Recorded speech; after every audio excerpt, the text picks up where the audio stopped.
Vamos lá, vamos dar continuidade. Vamos dar continuidade. O rei Nabucodonosor nomeia um sucessor, troca-lhe o nome.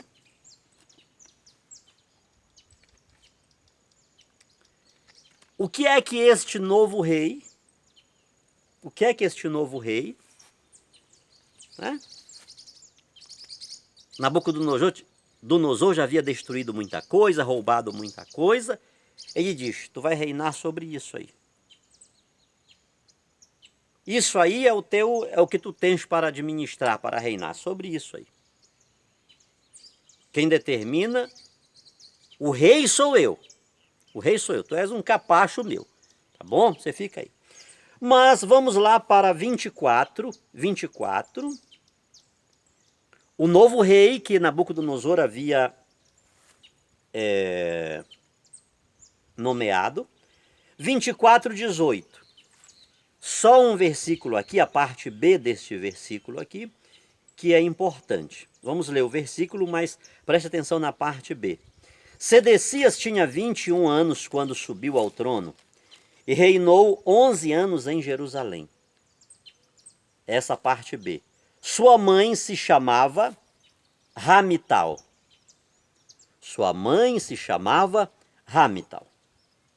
Ela era filha de Jeremias e natural de Lébina. A parte B do versículo 19.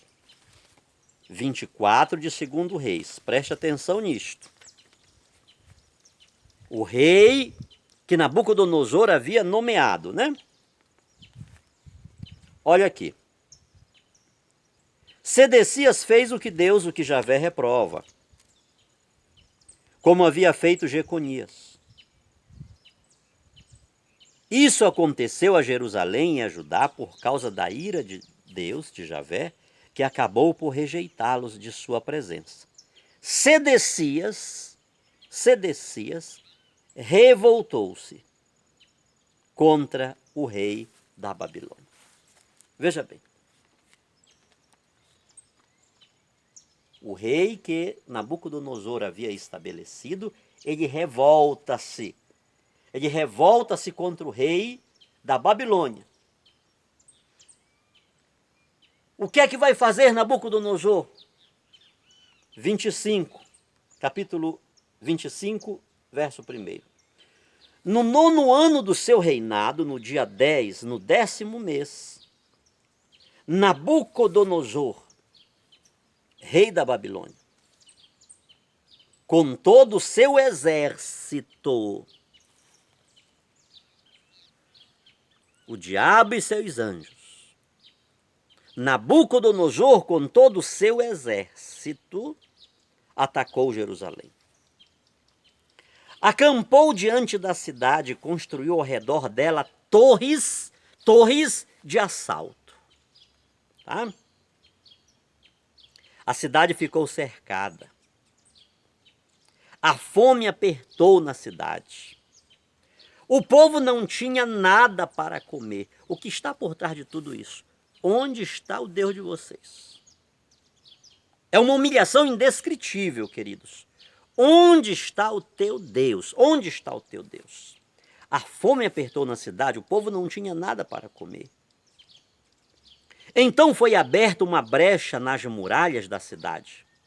E o rei, com todos os soldados, fugiu de noite pela porta que fica entre as duas muralhas, perto do jardim do rei.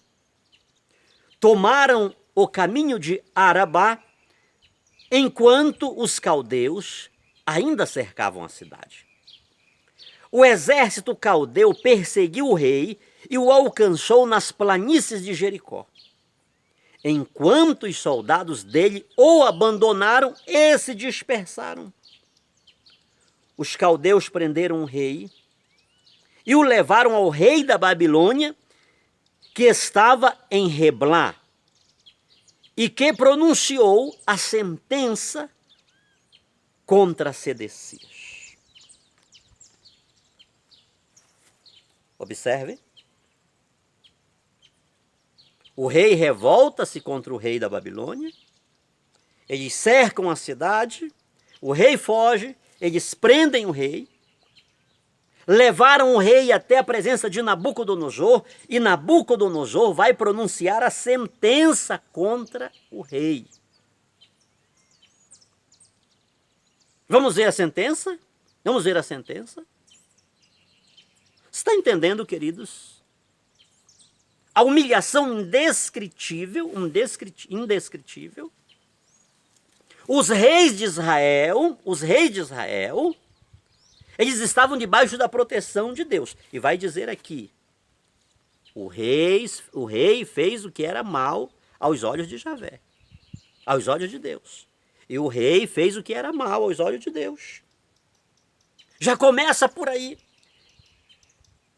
Eles assumiam o trono debaixo da bênção de Deus, debaixo do querer de Deus. Deus queria que... Pronto. Mas eles chegavam lá, viravam as costas para Deus. Não queriam saber de Deus. Está vendo o que é idolatria, queridos? Idolatria.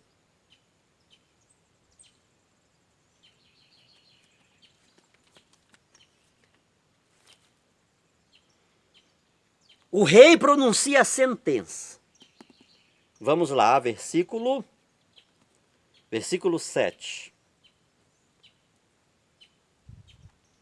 Os caldeus prenderam o rei e o levaram ao rei da Babilônia, e que pronunciou a sentença contra Sedecias. Vamos ver a sentença. Versículo 7. Nabucodonosor mandou degolar os filhos de Sedecias na presença do pai. Qual foi a sentença? Nabucodonosor mandou degolar os 2 filhos do rei na presença do pai. Depois, furou os olhos do rei, o algemou e o levou para Babilônia.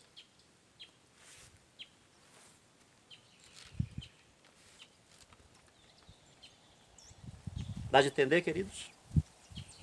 E o levou para Babilônia.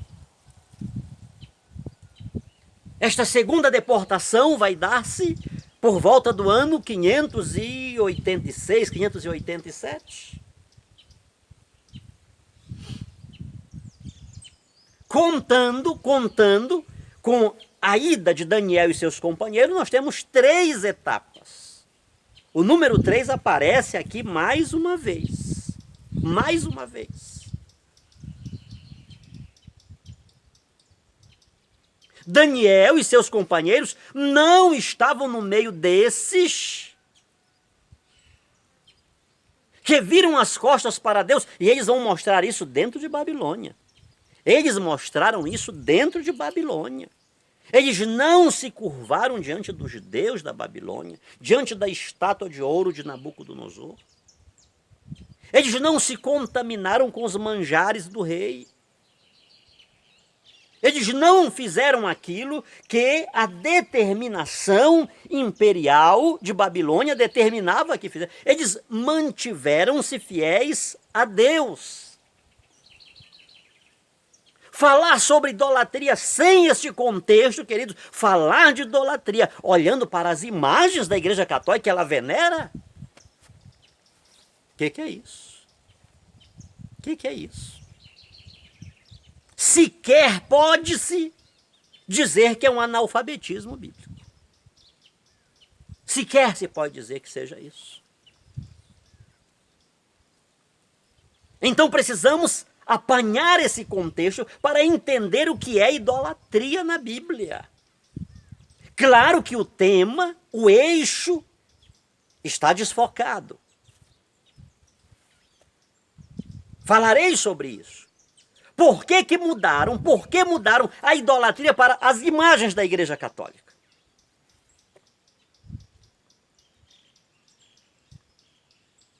Não se quer falar sobre o tema de idolatria. Quando foca-se nas imagens católicas para se falar de idolatria, isso aqui, queridos irmãos, e vou dizer para vocês, não é bem um analfabetismo bíblico, não.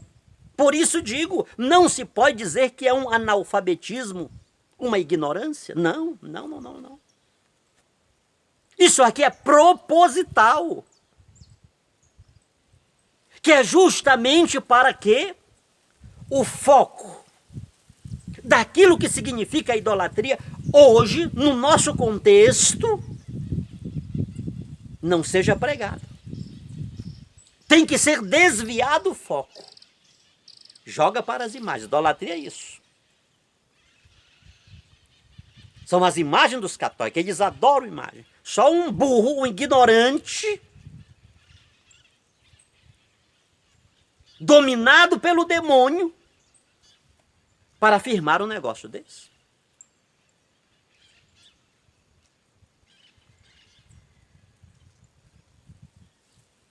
Porque nada tem a ver com idolatria. Falaremos sobre isso com mais vagar.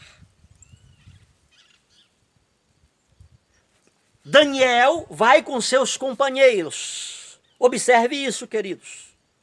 Por isso digo que aqui nós temos 3 deportações. Embora esta primeira de Daniel tenha sido algo tímido, né?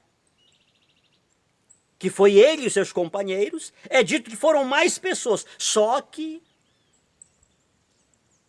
eram consideradas as pessoas puras. Começou por aí. As pessoas íntegras. Primeiro, olhava-se para o rei de Israel. Esse homem pode ter tudo menos Deus. Ele pode ter aliança com qualquer demônio, menos com Deus. Olhava-se para os sacerdotes de Israel, a expressão era a mesma. A definição era a mesma. Eles podem cultuar qualquer Satanás, qualquer demônio, menos Deus. Sobretudo esse Deus que eles falam que tirou eles de Israel, esse Deus 7 vezes santo. Mas ali haviam pessoas íntegras, haviam pessoas de Deus. As pessoas puras. Quando alguém olhava e dizia, não, opa, aquele não, aquela não, aquele não, aqueles ali são pessoas de Deus, aqueles são. Então essa primeira levada são de pessoas não apenas ditas sagradas, mas eram pessoas que continuavam e que expressavam no seu comportamento que era um reino sacerdotal, que eram propriedades particular de Deus, que eram pessoas sagradas. Então eles vão para a Babilônia, e lá em Babilônia, através deles, o Deus de Israel começa a dizer, eu estou aqui. Eu estou aqui. Eu estou aqui. Os leões não fizeram nada contra Daniel. A fornalha de fogo ardente matou aqueles homens fortes que foram jogar os 3 jovens, mas eles saíram de lá ilesos. Parece que estavam passeando. Deus estava dizendo, eu estou aqui. Então vejam, queridos, Santíssima Trindade, um Deus em 3 pessoas. Estamos falando do Deus único, o Deus que determina, o Deus que está acima de tudo e de todos. Nabucodonosor chegou lá em Israel, sitiou a cidade, fez o que fez, trocou o rei, trocou o nome do rei, mas Deus está acima deles. Faraó fez o que fez com o povo lá no Egito, mas Deus está acima dele. Eles vão até onde Deus permite que eles vão.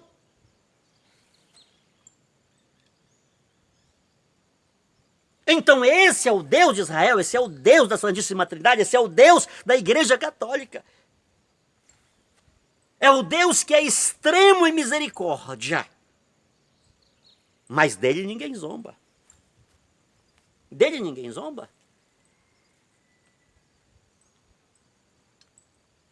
Jogaram os jovens na fornalha, jogaram, mas ele disse, eu estou aqui, eu vou te mostrar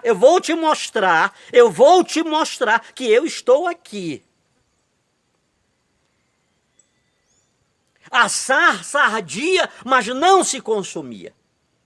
A sarça ardia, mas não se... Moisés ficou louco, mas que negócio é esse? Jogaram os 3 jovens no meio do fogo. O fogo de Deus é maior, é maior, é maior do que a fornalha aquecida 7 vezes mais.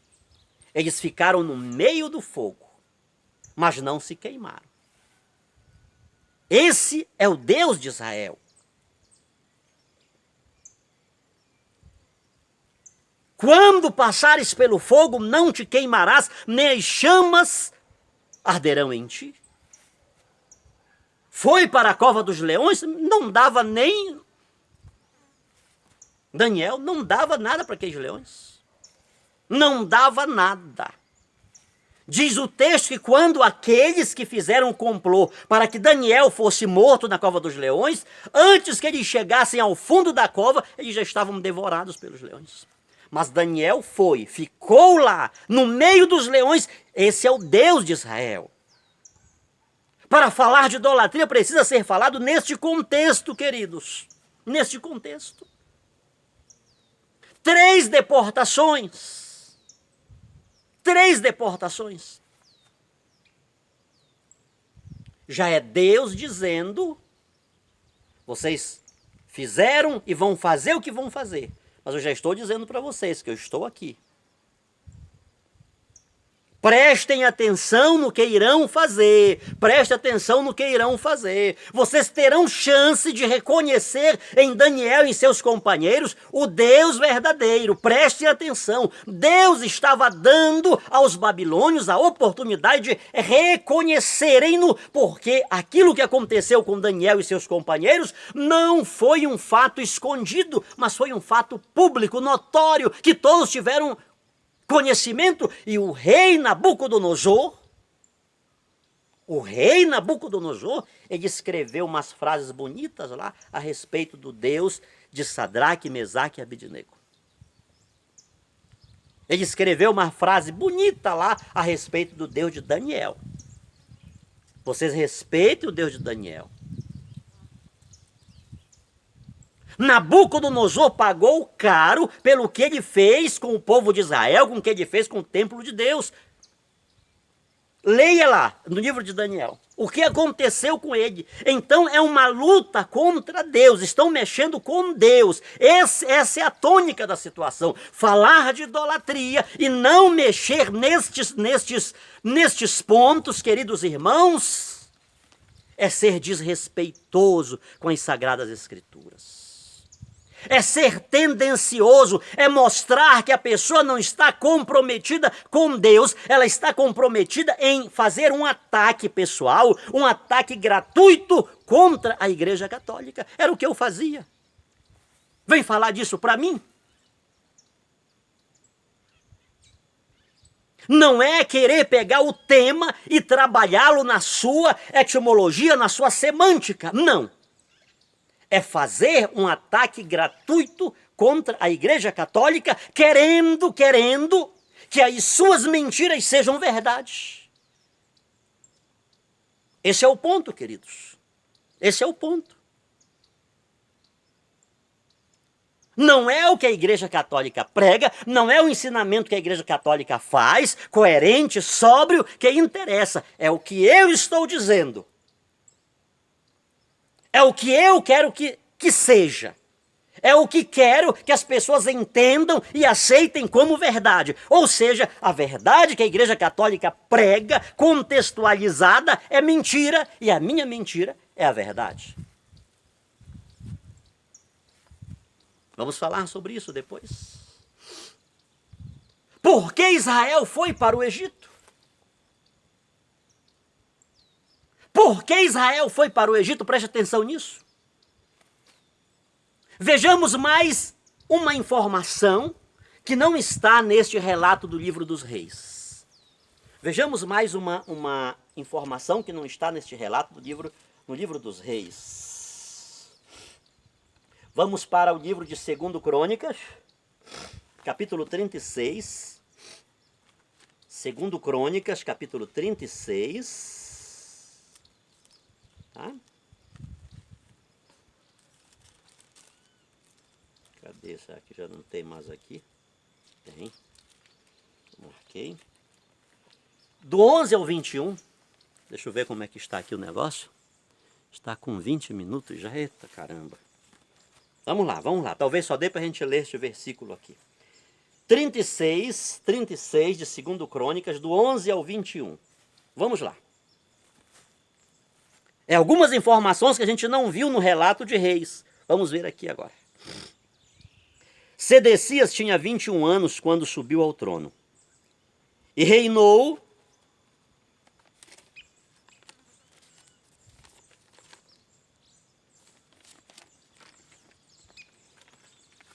Sedecias tinha 21 anos quando subiu ao trono e reinou 11 anos em Jerusalém.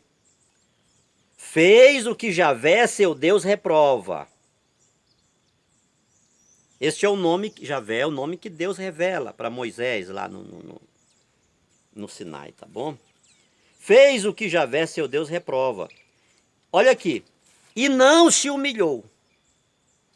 Vai enumerando as situações aí. Dá uma pregação boa isso depois.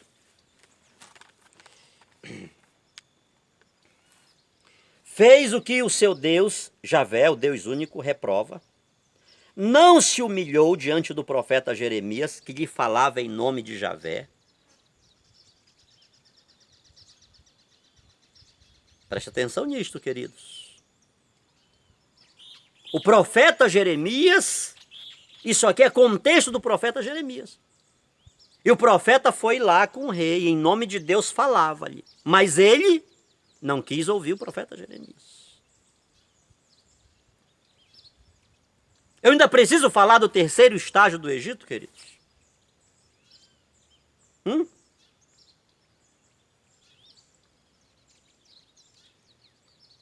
O terceiro estágio do Egito precisa, assim como o Êxodo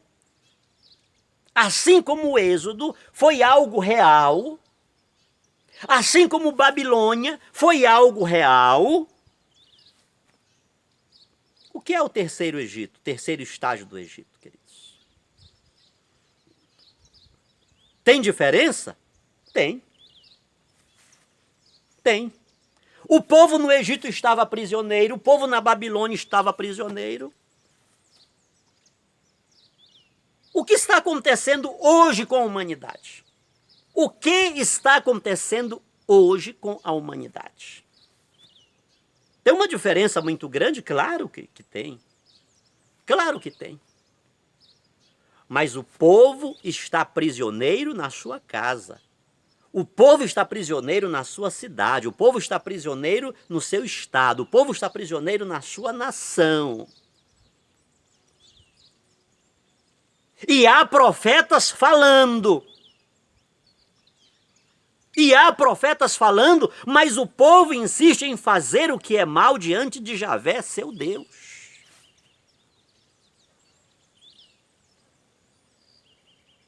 O povo insiste em fazer o que é mal.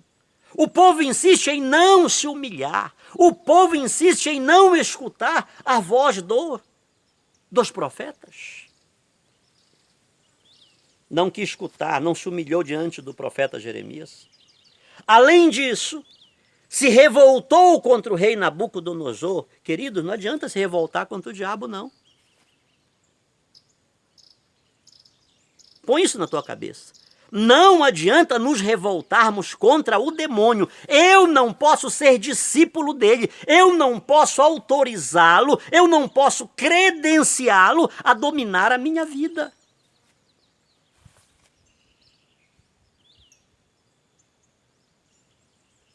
Eu tenho que fazer escolhas. A minha vida precisa ser uma vida de decisão. Revoltou contra o rei, ao qual tinha jurado fidelidade em nome de Deus. São algumas informações que não tem lá no Reis. Tá? Ele se obstinou e não quis converter-se para Javé, o Deus de Israel. Isso aqui é idolatria, queridos. Isso aqui é idolatria. Ele não quis se converter para Javé, o Deus de Israel, o Deus que ouviu, o Deus que viu, o Deus que desceu. Ele não quis Versículo 14, segundo Reis, capítulo 36, tá? Olha aqui. As autoridades, veja isso, queridos. As autoridades, os sacerdotes e o povo também aumentaram os crimes que cometiam, imitando as abominações das nações. E profanaram o templo. E profanaram o templo que Javé tinha consagrado para si em Jerusalém. Javé, olha aqui, queridos, Javé, o Deus de seus antepassados, enviou seus mensageiros, uns após outros, pois queria poupar o seu povo e sua habitação. Mas eles caçoavam dos mensageiros de Deus, levavam na brincadeira suas palavras, zombavam dos profetas. Olha aqui, até que a ira de Javé contra o seu povo chegou a tal ponto que não houve mais remédio. De Deus não se zomba, queridos. Ele é extremo em misericórdia. Porque Deus é único. Porque Deus é único. Porque dele ninguém zomba. Embora ele seja extremo em misericórdia, dele ninguém zomba. Você já imaginou aqui? Isso é pouco, queridos? Isso é pouco? Zombavam dos profetas até que a ira de Javé contra o seu povo chegou a tal ponto que não houve mais remédio. Querido, observe isto, preste atenção nisto. Se o rei do Egito, se o rei da Babilônia te leva para a prisão, se o demônio te leva para a prisão, Deus é poderoso para te arrancar de lá, da mão dele, seja qual for o demônio, seja qual for a legião, seja qual for o faraó, seja qual for o Nabucodonosor. Mas se é na mão de Deus, se Deus determina que não tem mais remédio, quem vai te tirar das mãos dele?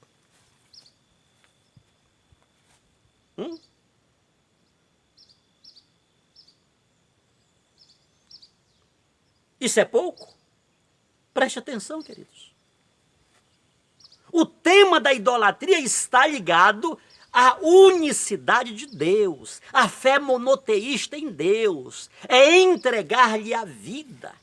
É entregar-lhe a vida. Ter Deus, o único Deus, o Deus de Israel, é entregar-lhe a vida por completo, dizer: tu és o meu Deus, como disse o profeta Abacuque, ainda que a figueira não floresça. Ainda que nos currais não haja gado, ainda que o produto da oliveira minta, ainda que tudo seja causa, ainda que tudo seja tragédia, ainda que tudo seja frustração, ainda que tudo seja humilhação, ainda assim eu me alegrarei no Senhor e exultarei no Deus da minha salvação.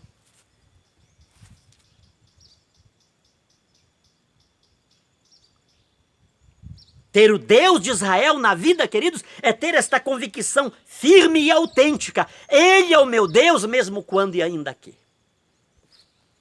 Não tem mais remédio. Então Javé mandou contra eles o rei dos caldeus, que matou nossa gente à espada, até no templo sagrado, sem poupar rapazes ou moças, adultos ou velhos. Deus entregou todos nas mãos dele. O rei dos caldeus levou para a Babilônia todos os objetos pequenos e grandes do templo de Javé, e também os tesouros do templo de Javé e os tesouros do rei e de seus oficiais.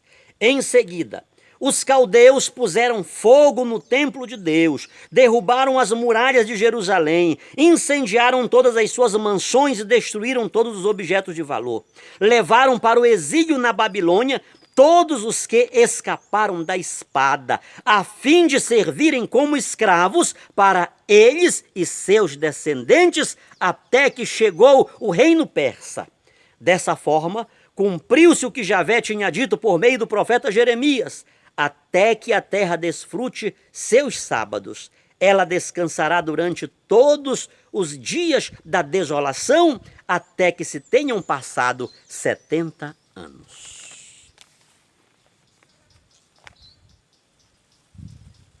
Vou ter que parar. Volto com este tema, queridos. Volto com este tema. Eu acho que aí já tem material para você contextualizar. Observe aqui o que Nabucodonosor fez, como se não bastasse.